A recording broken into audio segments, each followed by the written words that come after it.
Vamos a escuchar ahora y a compartir, en mi caso, la palabra de Dios, que yo siento que ha venido realmente desde el trono de Dios. Yo digo esto todos los domingos.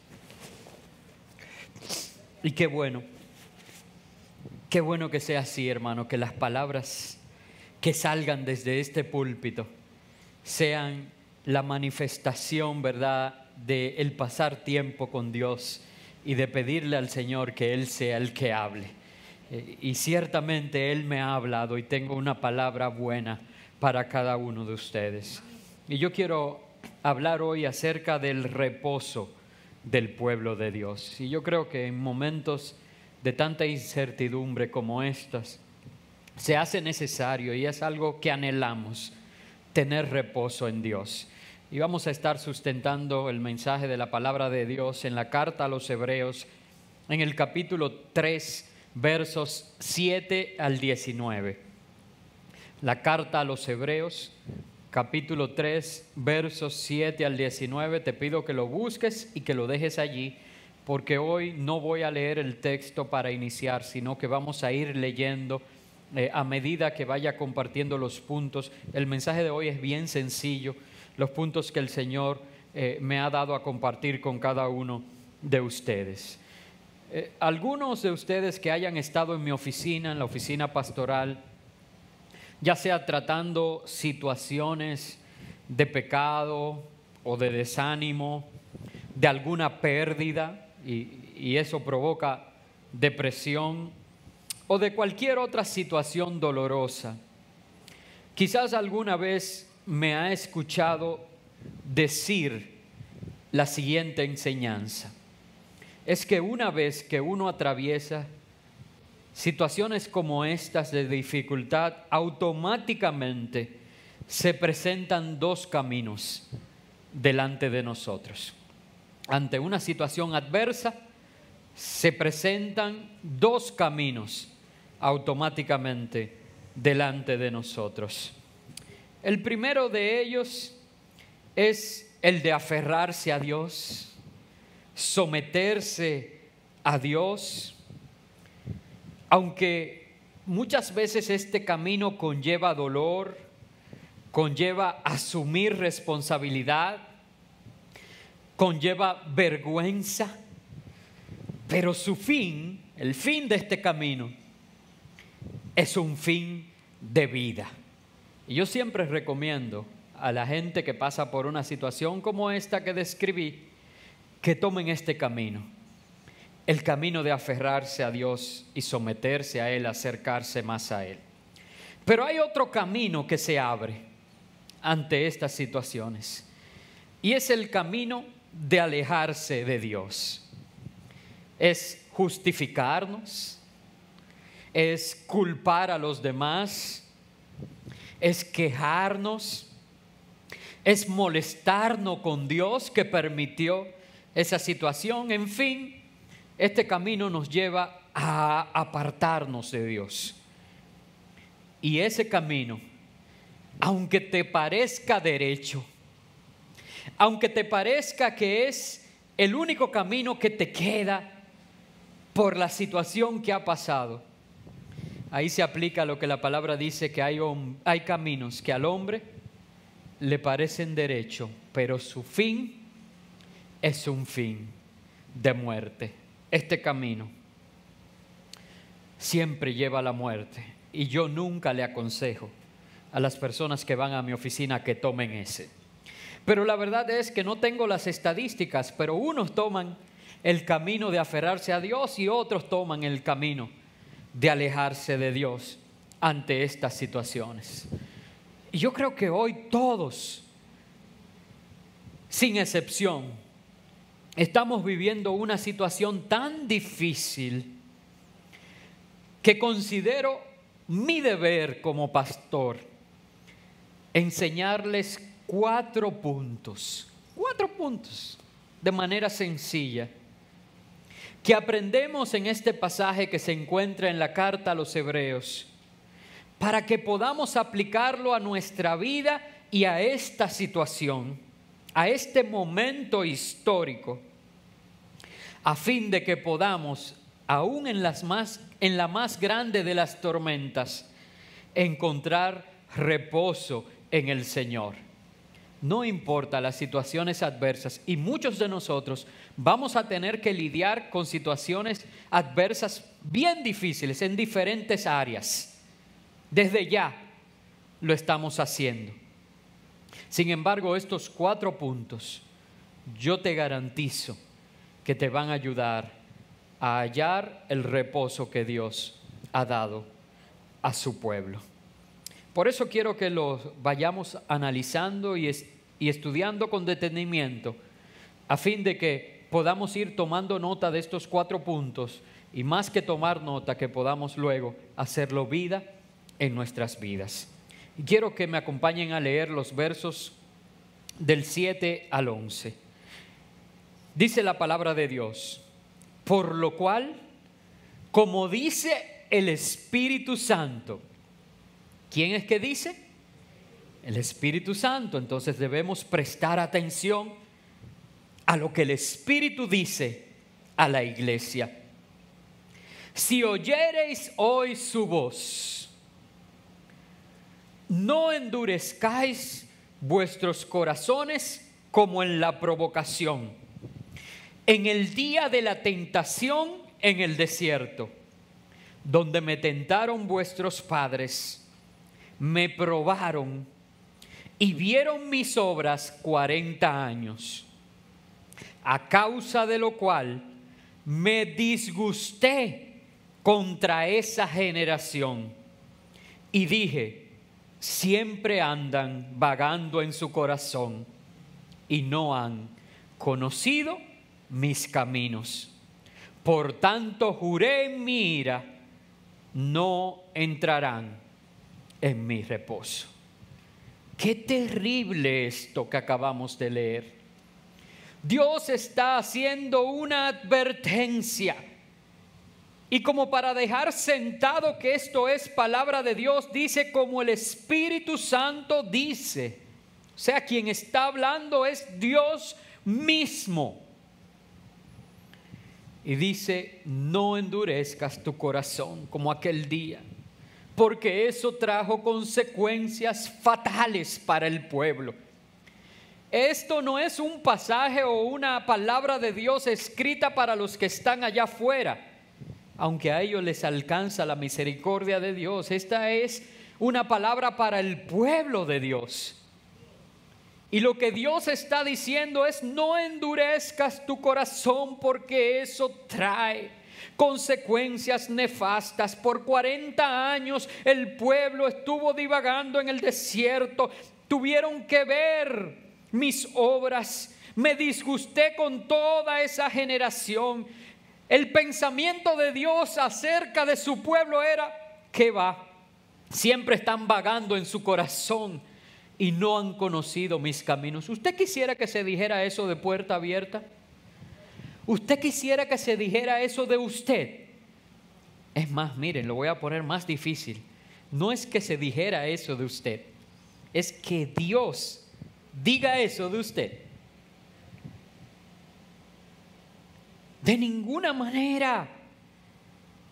Y hubo una sentencia de parte de Dios y dijo: no entrarán en mi reposo. Me gusta que en ese verso, en esa última oración de ese verso, dice: juré en mi ira. Y qué bueno es que diga esa porción allí, en esa oración, que fue en la ira de Dios. Porque la Biblia dice que la ira de Dios dura un momento, pero su misericordia dura ¿qué? Toda la vida. Entonces, aunque en su ira Dios dijo que no entraría nunca en su reposo, eso fue un momento, pero la misericordia, ¿verdad?, le daba la oportunidad al pueblo de poder hallar en Dios reposo. Primer concepto que quiero que tomen notas: evitemos el endurecimiento de nuestro corazón. Para que se entienda en qué consiste el endurecimiento de nuestro corazón y qué es lo que tú y yo debemos evitar, porque si yo digo evitemos el endurecimiento del corazón, no me estoy refiriendo al corazón físico ni a una fibrosis, ¿verdad?, en él. No, estoy hablando de lo que la Biblia enseña como endurecimiento del corazón. Por eso quiero ir a la historia que hace referencia este texto. Es allá, y el texto mismo dice, como en el momento de la provocación, donde me tentaron en el desierto. Y eso nosotros lo podemos ver reflejado en el Antiguo Testamento, la historia de Meriba y de Masá. Yo he predicado de eso. Usted posiblemente tenga que recordarlo, donde Moisés llamó a ese lugar Meriba y Masá, donde el pueblo se puso a una protestando y reclamándole a Moisés porque necesitaban agua. Y no había agua en el desierto. Ellos habían visto el Mar Rojo abrirse en dos. Ellos habían visto la presencia de Dios en medio de ellos. Sin embargo, en el momento en que tuvieron una necesidad que no era algo como loco. Es normal que si usted está en el desierto, haya necesidad de agua. Y se le olvidó que ese Dios que abrió el Mar Rojo en dos, sabe de qué cosa tenía su pueblo necesidad, aún antes de que ellos le pidieran. Como tú y yo, que hemos visto milagros, prodigios, portentos de parte de nuestro Dios, pero cuando tenemos una necesidad, a veces una necesidad trivial, ay Señor, yo tengo que pagar la luz. Se nos olvida que Él sabe de qué cosa tenemos necesidad aún antes de que la pidamos. Pero ¿qué significa el endurecimiento de corazón del pueblo? Y Dios hizo un milagro maravilloso allí. Brotó de la roca agua en la peña de Oreb. Esa que nosotros cantamos, era la peña de Oreb que está brotando. Pero ¿saben? Lo que pasó y que provocó esto, el endurecimiento del corazón, no es más que la queja. El pueblo se quejó. ¿Por qué? Porque ante la necesidad, en vez de ir delante del Dios que sacia su necesidad, acudieron a la queja. No tenemos agua. En segundo lugar, a la murmuración. La diferencia entre la queja y la murmuración es que nosotros le echamos la culpa a otra gente. Y entonces decimos, eso es Moisés, que nos sacó de Egipto. Ellos estaban en un resort en Egipto. Se les olvidó que era en esclavitud, construyendo, trabajo forzado, con todo lo que conlleva estar esclavo en otra nación.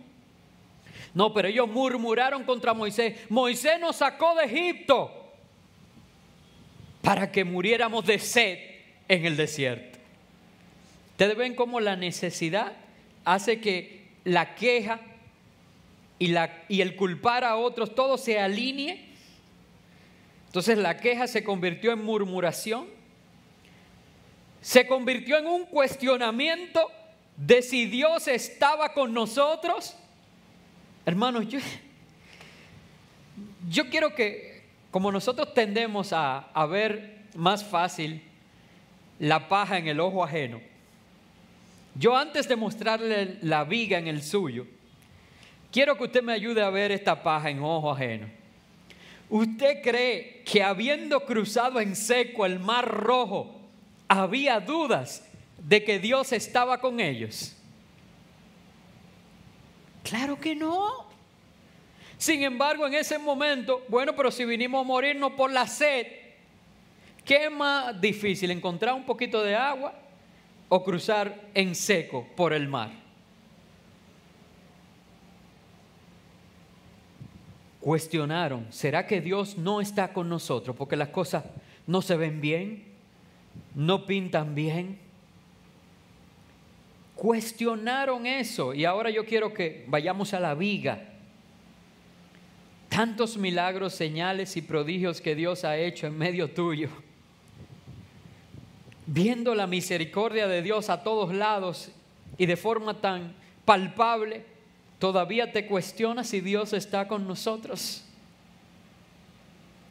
Todo eso no es más que el orgullo en el corazón que provoca una falta de sometimiento a la autoridad.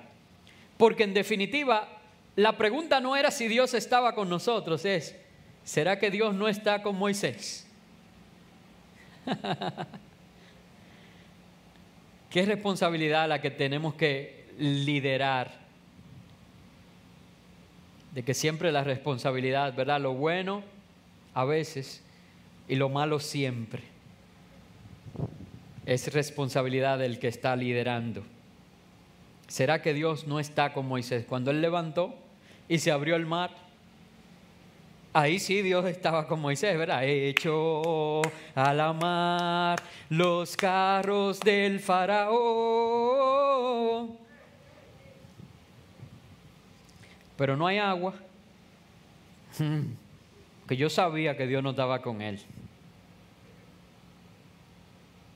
Amados hermanos, no endurezcamos nuestro corazón. ¿Quieres entrar en reposo en primer lugar? Evita el endurecimiento del corazón. Saca de tu vida la queja. Saca de tu vida la murmuración.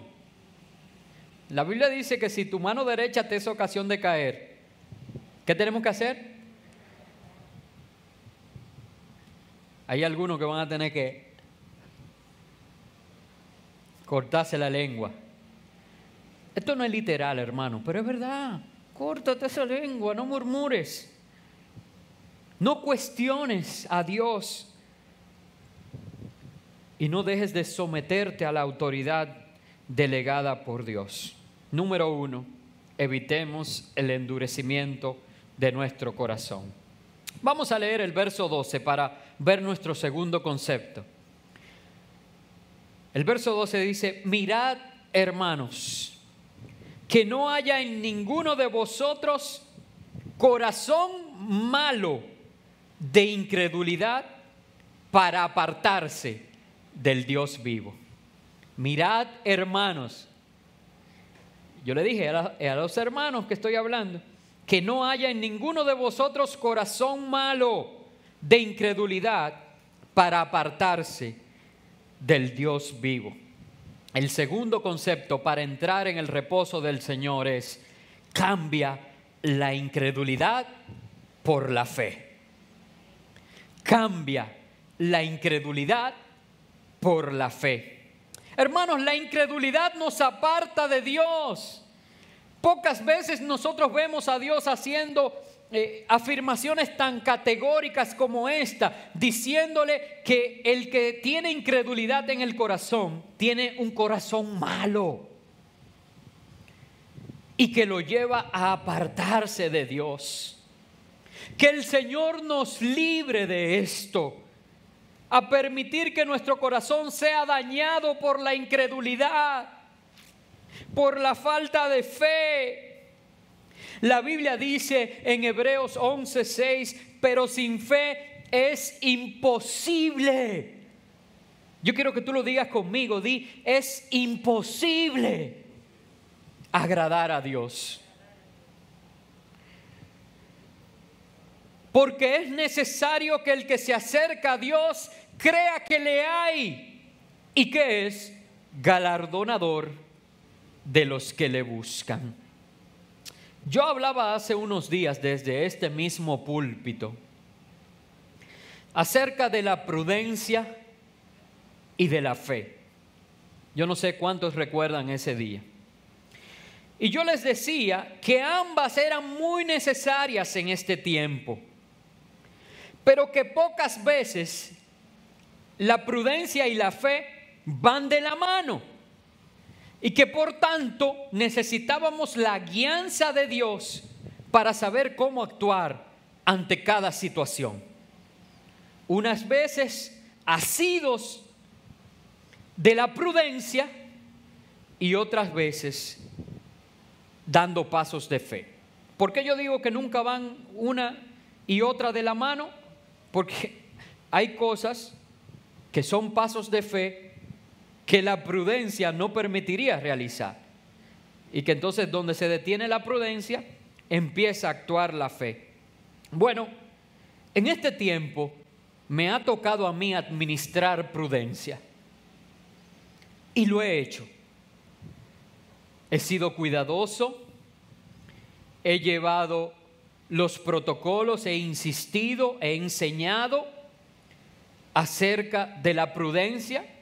De hecho, creo que lo dije una vez cuando logramos en una reunión con el gobierno que se abrieran las iglesias. Nosotros, 7 u 8 personas que firmamos una carta de compromiso con el gobierno, nos comprometimos a velar porque en el pueblo evangélico se cumplieran estos protocolos. Por eso es que nosotros, siendo yo consignatario de eso, nuestra iglesia no podía ser una que no llevara al pie de la letra esos protocolos. Yo he administrado la prudencia, pero yo he vivido la fe. Hermanos, no hay ninguno aquí sentado, y discúlpenme que hable de manera categórica, no lo hago para jactarme, lo hago con toda humildad, pero no hay ninguno de los que están aquí sentados hoy que haya estado más expuesto, que haya salido más tiempo en todo este tiempo que tuvimos la primera cuarentena, estados de emergencia y todo eso. Mi esposa y yo estuvimos todo el tiempo en la calle ministrando a las familias, cubriendo y cumpliendo diversas responsabilidades. Yo he administrado la prudencia, pero he vivido la fe, sabiendo de que fiel es el que me ha llamado y fiel el que me guarda. Sabiendo de que si vivo, soy del Señor. Y que para mí el morir es ganancia. Esto no me hace ser imprudente. Usted me ha visto como en la iglesia y en todo lugar, porque en la iglesia solo lo hago para modelar. Y siempre le insisto, estos protocolos no son para la iglesia, es para que usted de la iglesia salga a modelarlos también a otros y ser luz donde quiera que vayamos. Sin embargo, la prudencia no me ha impedido cumplir con el llamado de fe que de Dios yo he recibido. Y yo voy a aprovechar este momento para hacer un llamado a todo el que nos ve. Seamos prudentes. Cumplamos los protocolos, pero no dejemos de vivir una vida de fe amparados en el temor, porque el perfecto amor echa fuera todo temor. Escuché a un pastor en esta semana, por demás un infectólogo de los más reconocidos de la nación, si no el que más. De hecho, él ha tenido una participación yo diría que protagónica en programas de opinión y noticieros. Y en su iglesia hizo un llamado, dio una perspectiva de la situación actual de esta pandemia y decía cómo la letalidad ha sido muy baja en nuestra nación, con las pocas pruebas que se han hecho, y la letalidad está en menos del 1%. Y si se hicieran muchísimas más pruebas, que se dispararan la cantidad de positivos y los muertos no se disparan, porque los muertos se están contando, esa letalidad bajaría todavía más en su porcentaje. Quiere decir que gracias a Dios y la misericordia de Dios, la letalidad de la pandemia en República Dominicana ha sido mínima, inferior a la mayoría de los países del mundo. Eso no nos llama a nosotros a ser imprudentes, porque esa letalidad cobra sentido cuando quien se muere es alguien relacionado a ti. Ahí a ti no te importa si es menos de un 1%, porque quien se murió me duele en el corazón. Hoy escúchenme bien, este dato no es para quebrantar los protocolos, es para conocer la realidad. Es saber que la media en edad de afectados y de letalidad es sumamente, a partir de los 40 años hacia abajo, es sumamente todavía más bajita. Y que si no hay comorbilidades como diabetes, como presión alta, como obesidad, las posibilidades de nosotros morir de esta pandemia son mínimas. Él estaba dando una panorámica de esto. Como yo dije, yo he administrado prudencia. Cuando el brote se elevó, yo le dije a mi madre que no viniera a la iglesia. Y creo que por última vez lo hice, porque en esta semana me presentó su defensa y está aquí hoy y ya no le vuelvo a decir que deje de venir. Ya ella viene siempre que se encuentre, ¿verdad?, en todas sus facultades de venir. ¿Por qué? Porque no vamos a permitir que el temor impida dar los pasos de fe que tenemos que dar.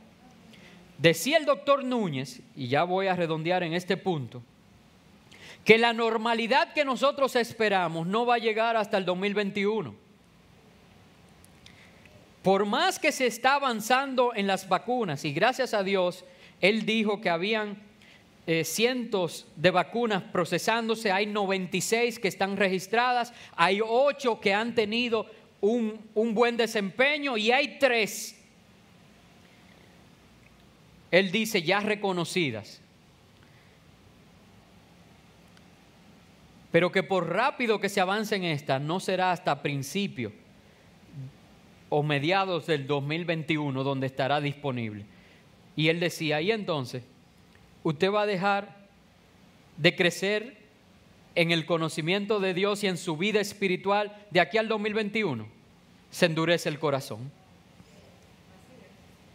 Entonces él decía, tendremos que aprender a vivir con esto. Si seguimos los protocolos, si usamos las mascarillas, si seguimos la higiene, el distanciamiento, no lo relajamos y empezamos, ay hermano, es que yo te quiero dar un abrazo. Si seguimos los protocolos, podemos hacer con normalidad todas las actividades que debemos hacer. Y él decía, y con esto termino este punto, me sorprendo de ver la cantidad de personas jóvenes, sin comorbilidades, sin ninguna enfermedad catastrófica, sin ninguna condición que justifique no estar en la iglesia, faltando y no participando a los servicios de la iglesia.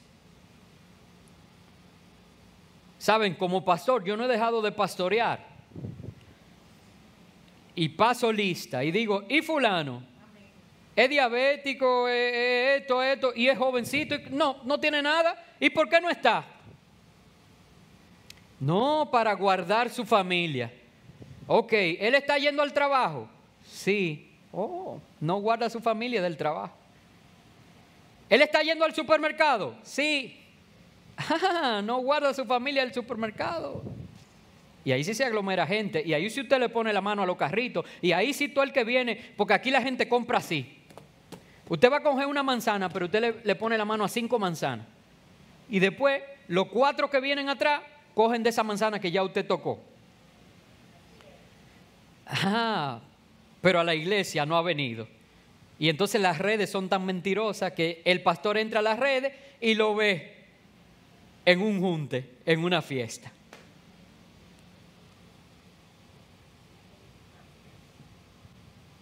Yo dije que yo no iba a presionar a nadie y que no se entienda esto.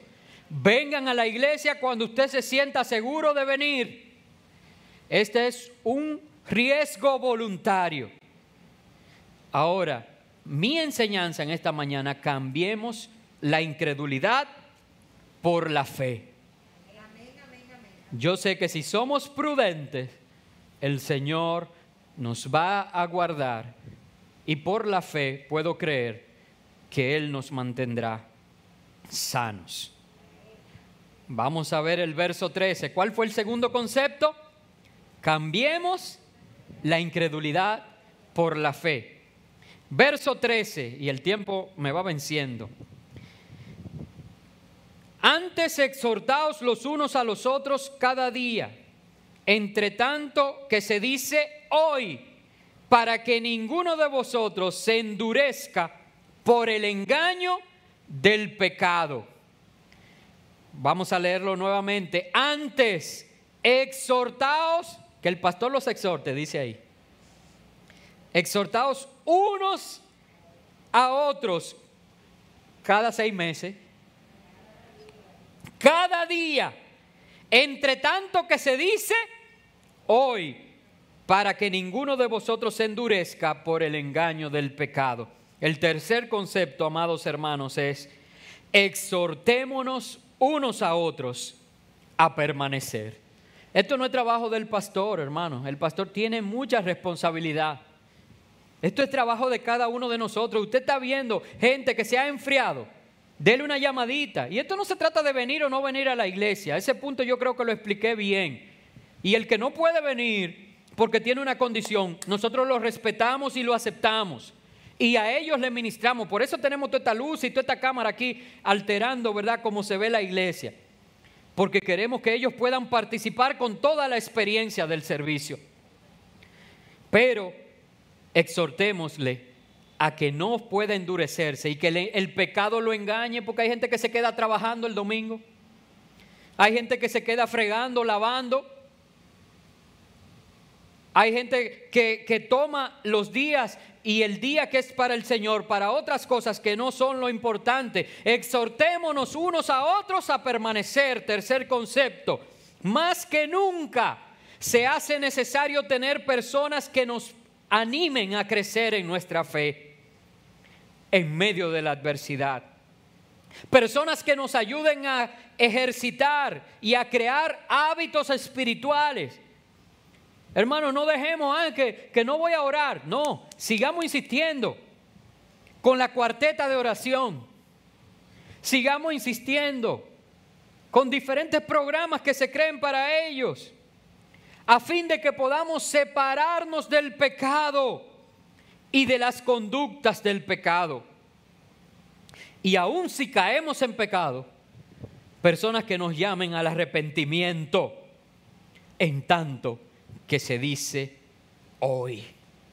Hermanos, necesitamos eso, necesitamos personas que nos exhorten en todo tiempo.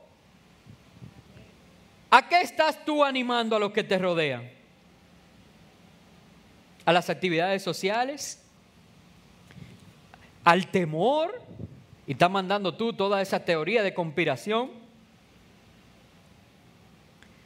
¿O tú estás motivando a que oren, busquen el rostro de Dios, crezcan en el conocimiento de su palabra, que diezmen, que ofrenden, que ayuden a otros, que practiquen la misericordia, que si están en pecado se separen del pecado, que se arrepientan?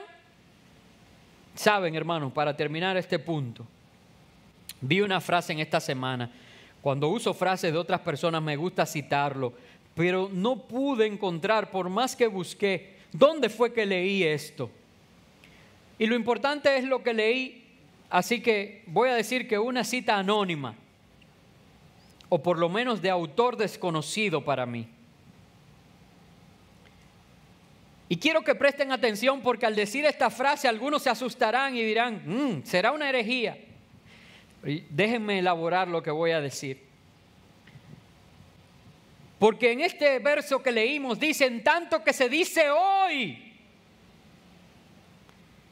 Y la cita que leí dice, el mejor día para arrepentirse es un día antes de la venida de Cristo. ¡Qué chévere! El mejor día para tú arrepentirte es un día antes de la venida de Cristo. Y yo sé que muchos están, ¿y qué es lo que el pastor está diciendo? Entonces de nada sirve. nosotros seguir al Señor y todo lo que hacemos. No, no, no, no, no. Yo les voy a demostrar que el mejor día para arrepentirse es un día antes de la venida de Cristo. Yo quiero que por favor alguien que sepa mucha Biblia aquí, algún teólogo, algún maestro, pastor, quien sea, me diga qué día viene Cristo. Alguien con conocimiento de Biblia, dígame rápido, en el año, el día y la hora, nadie lo sabe. Y como yo no sé si es mañana, yo tengo que arrepentirme hoy. Y de esa manera voy a vivir arrepintiéndome cada día hasta el día de su venida. Porque el mejor día para arrepentirnos es un día antes de su venida. Y de esa manera tú y yo vamos a practicar una vida de arrepentimiento genuino y sincero todos los días de nuestra vida. Separémonos del pecado. Alejémonos de las conductas de pecado. Exhortemos a otros a dejar el pecado, porque quizás el Señor viene mañana y el día de arrepentirse es hoy.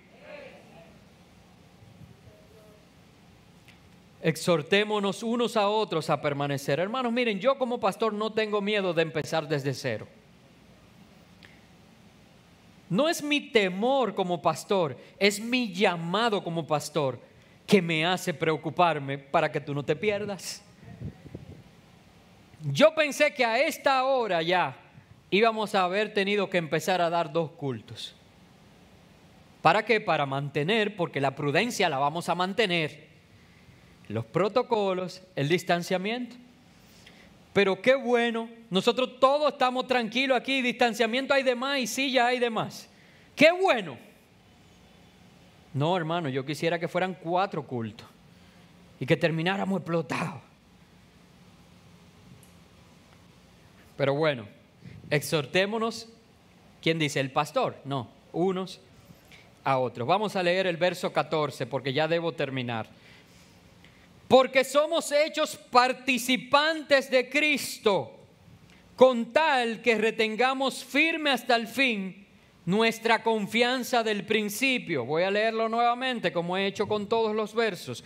Porque somos hechos participantes de Cristo, con tal que retengamos firme hasta el fin nuestra confianza desde el principio.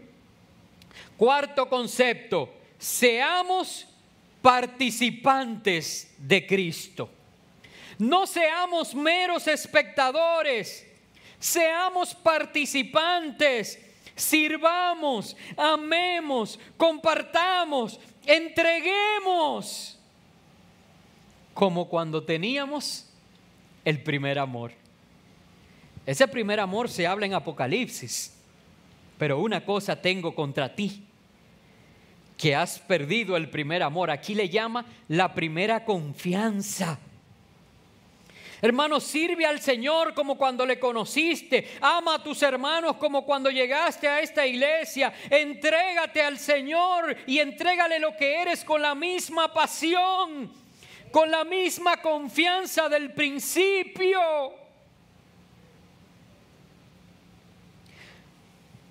No vengas a la iglesia, sé la iglesia. El servicio sana, el servicio restaura, el servicio liberta, el servicio llena de vida. Lo primero que una gente hace cuando está enfriándose es que deja de servir. Yo no voy a servir para ese pastor. Y usted ve que empieza y va cogiendo una esquina. Y aquí en esta iglesia, yo no sé en otra, se van sentando más para atrás y más para atrás y más para atrás. Yo quisiera tener 10 Jocelyn Rojas que le gusta sentarse adelante. Pero una gente, y el pastor Corniel nos lo enseñó eso, de por qué que pasa eso. Es que en el altar de Dios el fuego está encendido y cuando usted se está enfriando, ¿qué usted va haciendo? Se va alejando del fuego.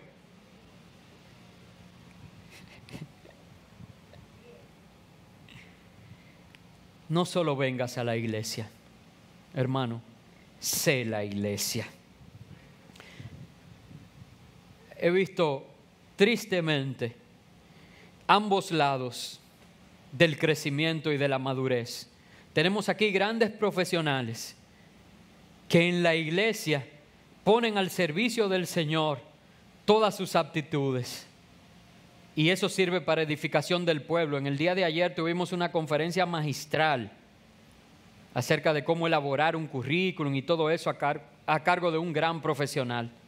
Pero también he visto con tristeza otros que son tremendos profesionales allí afuera y que tú lo ves que no pueden estar en una reunión familiar porque están en algo del trabajo. Que si están en la reunión se apartan porque están resolviendo algo del trabajo. Que si vienen a la iglesia, vienen con algo del trabajo. El trabajo los envuelve en todo, pero cuando tú le pides algo de la iglesia, entonces eso es pero y tiempo y larga. Y tú dices, pero ven acá, y no qué tremendo profesional.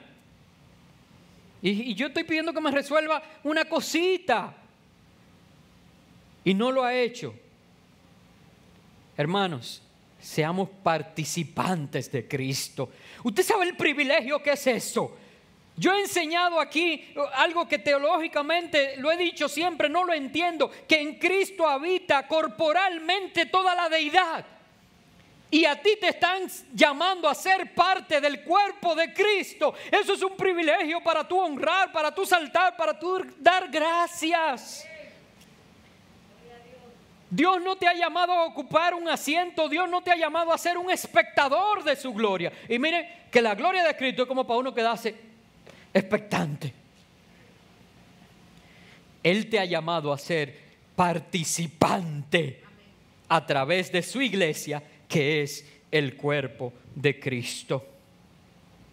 Hermanos, los versos 15 al 19 los voy a leer rápidamente. Dice: entre tanto que se dice, si oyereis hoy su voz, no endurezcáis vuestros corazones como en la provocación. ¿Quiénes fueron los que habiendo oído le provocaron? ¿No fueron todos los que salieron de Egipto por mano de Moisés? Los mismos. ¿Y con quiénes estuvo él disgustado 40 años? ¿No fue con los que pecaron? Cuyos cuerpos cayeron en el desierto. Hermano, el pecado lleva a la muerte. Y a quienes juró que no entrarían en su reposo, sino a aquellos que desobedecieron. Y vemos que no pudieron entrar por causa de incredulidad. Solamente los 2 espías que habían ido a examinar la tierra y creyeron en la palabra de Dios, que no se fijaron en las circunstancias, sino que por la fe vieron lo que Dios había dicho. Esos fueron los únicos 2 que entraron. Josué y Caleb. Después todo lo demás por la incredulidad no entraron. Así que, hermanos, mi exhortación hoy es: separémonos de estas inconductas y apliquemos los 4 conceptos que hemos estudiado para que en este tiempo de desierto, y es un tiempo de desierto, entremos en el reposo del Señor para su pueblo. Quiero repetirlos y con eso termino. Número 1, evitemos el endurecimiento de nuestro corazón. Número 2, cambiemos la incredulidad por la fe. Número 3, exhortémonos unos a otros a permanecer. Y número 4, seamos participantes de Cristo.